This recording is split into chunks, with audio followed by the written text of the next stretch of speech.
Recently, eto puntahan po natin itong Marilake accident. Ano po? Recently nabalita itong aksidente sa Marilake highway nga po kung saan patay ang isang rider na nagpakitang gila sa pakurbang daan.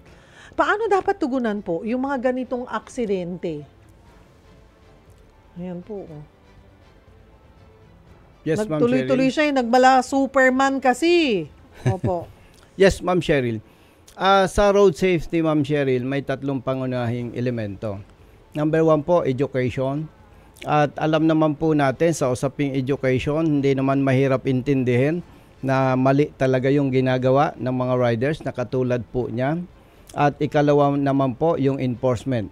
Sa enforcement po, talagang kinakailangan po na nandyan ang LTO and PNP, HPG.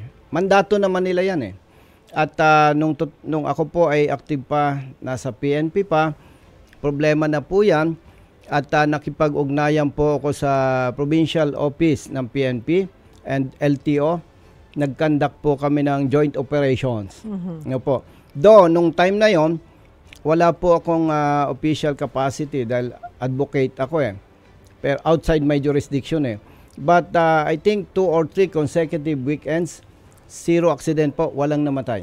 Ibig sabihin po, napatunayan natin na napakahalaga ng visibility ng enforcers. Yun po sa enforcement. Unfortunately, pare-pareho naman tayong Pilipino, walang bainggahan dito. Nandiyan pa rin kasi yung sinasabing ningas kugon eh.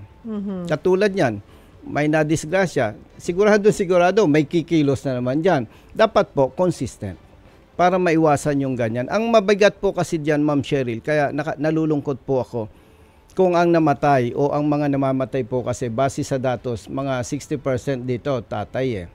Eh, ako po, bilang anak mahirap, alam ko, pag namatay ang tatay, parang namatay na rin ang kinabukasan ng mga anak.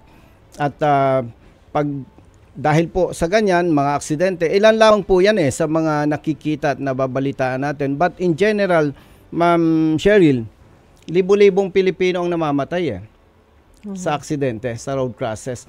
And above 60% dito, tatay-nanay. Kaya actually, dyan po nagsimula yung advocacy ko eh.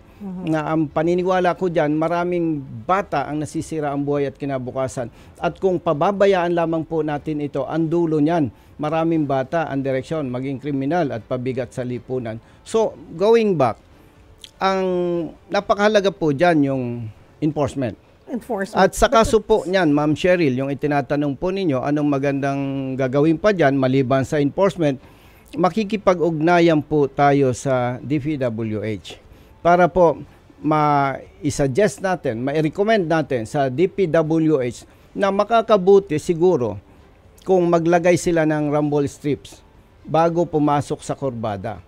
Ibig sabihin po, Ma'am Cheryl, kung ikaw ay rider na medyo maangas, papasok ka pa lang sa kurbada, may rumble strips na, masisira ng diskarte mo. Baka hindi mo nagustuhin na gawin yung katulad po nung nadisgrasya sa Marilake Road.